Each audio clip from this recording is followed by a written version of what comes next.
guys, welcome back to an RC update, and today we are looking at my Hobao Hyper MTE monster truck. Today I'm just going to go over a couple of changes that have happened both in exterior and inside the truck itself. So obviously, to start off with, the wheels and tyres, they've obviously changed. These at the moment what I have mounted are Proline Big Joe 2s, mounted on Proline F11 half inch offset wheels, standard 17mm hex fitment, and these tyres are absolutely amazing. I love them. At this point in time I've actually only had these tyres a couple of days, but I'm really loving them. They have a really malleable tyre compound, but they still offer good grip. They don't actually wear out that quick, obviously, but I've only had them 2 days, but they are so stable, and they're compared to the tyres I had before, which were from like a ready to run Thunder Tiger MT4 G3. Those wheels and tyres, same tyres are on a associated rival or the EMTA G1. Those wheels and tyres, they were just a little bit unbalanced, and they're also a little bit narrower than these Big Joes. As a little comparison, here is the stock wheels and tyres that come with my Hyper MTE, and as you can see there, the width difference, and also the Big Joes are a little bit taller as well, just because of the tread design. But there's nothing wrong with these wheels and tyres, nothing wrong with them at all. I found them to be great, and I used them for a couple of months before one of them actually gave way, and as you can see, plenty of tread life left. So no reason to really change out straight away unless you just don't like the look of them. What else can I say from exterior without going into the car itself?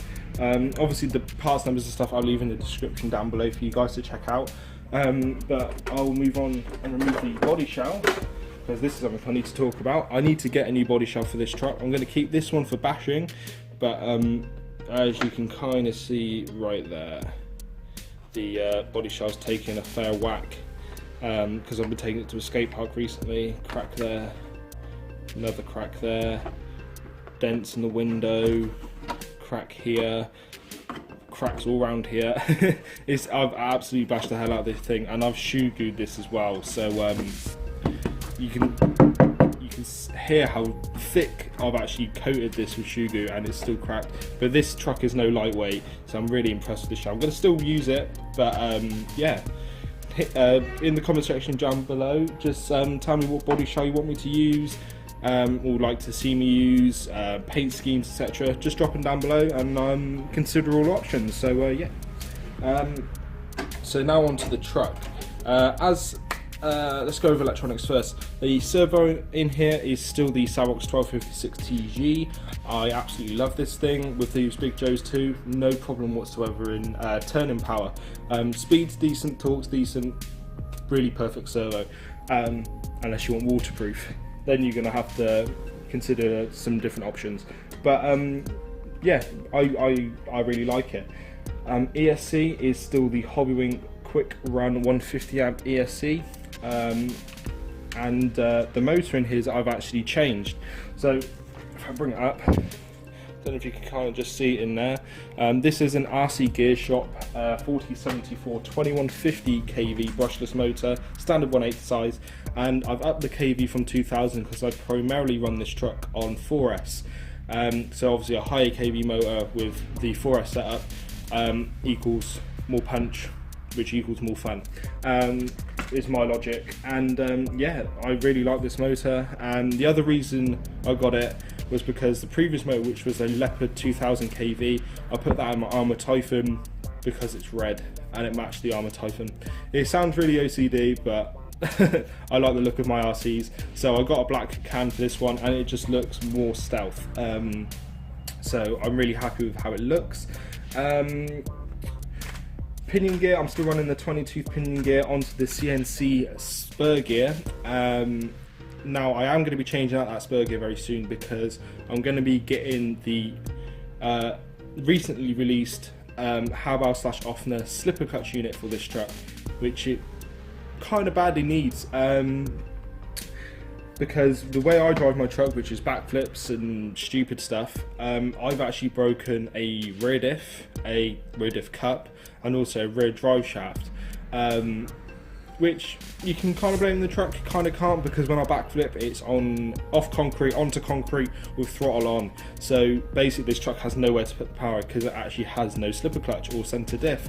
So I'm going to get a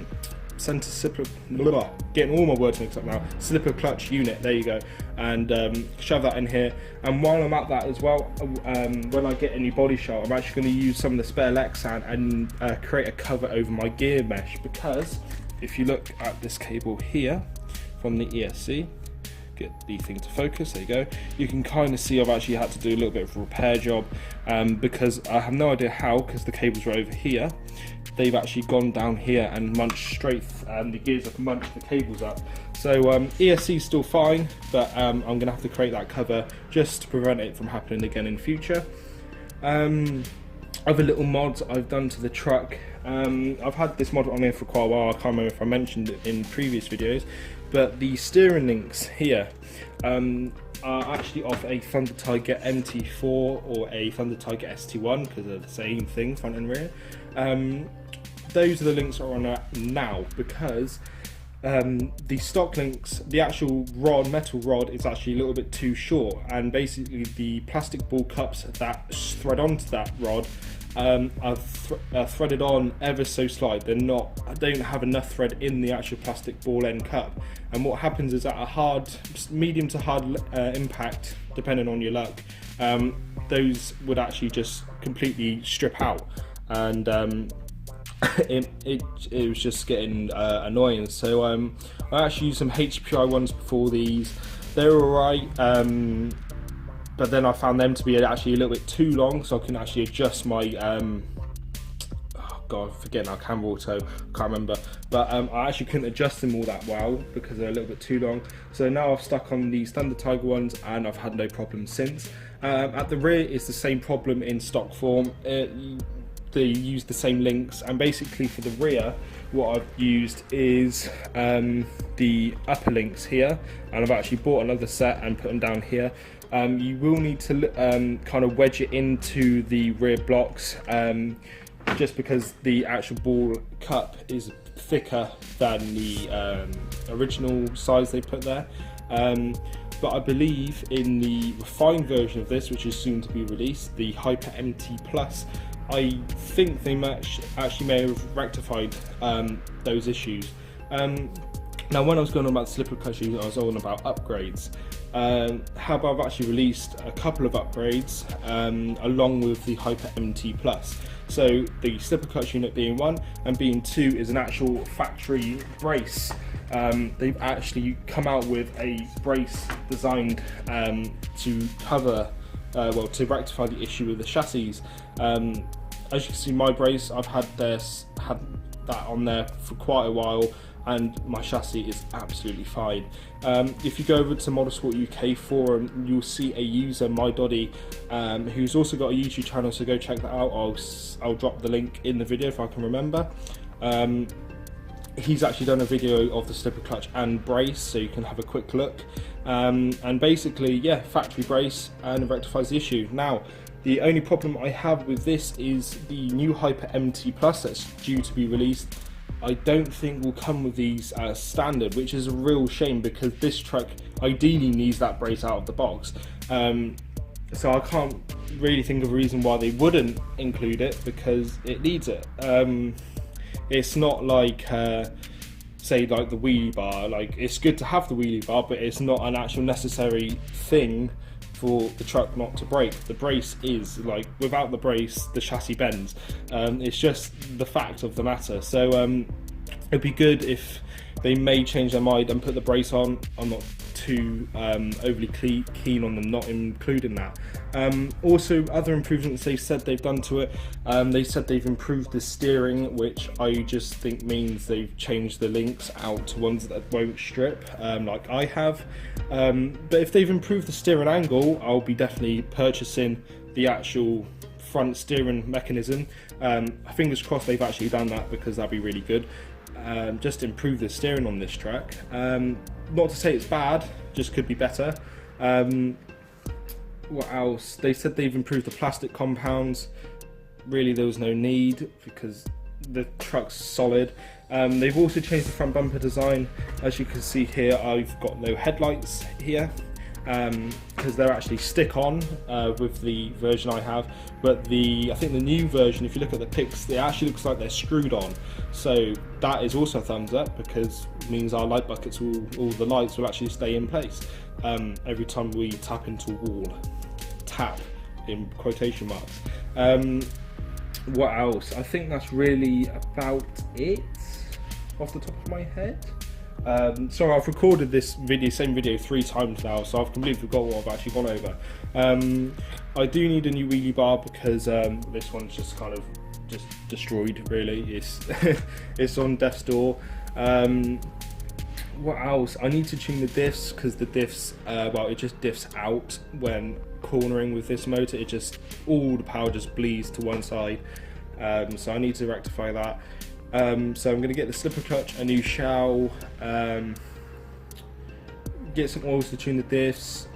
Also needs some stiffer rear springs, or longer ones, because it kind of does sag at the rear. The front not so bad, the rear needs a little bit of work, but again, not necessary. But yeah, that's really about it. I haven't broke anything apart from, well, I know they're quite big things, but it's kind of my fault. Apart from the diff cup and rear drive shaft, that's about it. So yeah, that's pretty much it for this video, guys. So if you have any questions or comments, please drop them down below. If you like the video, as always, please go ahead and hit the like button down below. If not so much, go ahead and hit dislike. I'm not too fussed, and it kind of helps me out to see what you guys like or dislike. Obviously, I'll see if I can remember all the product codes and links and stuff in the description for you guys to check out. So that'll be links to the new Hyper MTE Plus, the wheels and tyres, obviously my Doddy69, who's done quite a lot on this truck as well. So go check his channel out. He deserves a lot more subscribers than he has. What else? I can't really think now. I'll see if I can find the links for the upgraded chassis brace and slipper clutch unit as well. So yeah, that's pretty much about it. Don't forget to comment down below your body choice opinions and stuff. And yeah, so if you're new around here as well and you like the videos on my channel, please go ahead and hit subscribe, just to be up to date with all the videos I have. And yeah guys, that's pretty much it for this video. So I thank you all for watching, and I hope to see you all in the next video.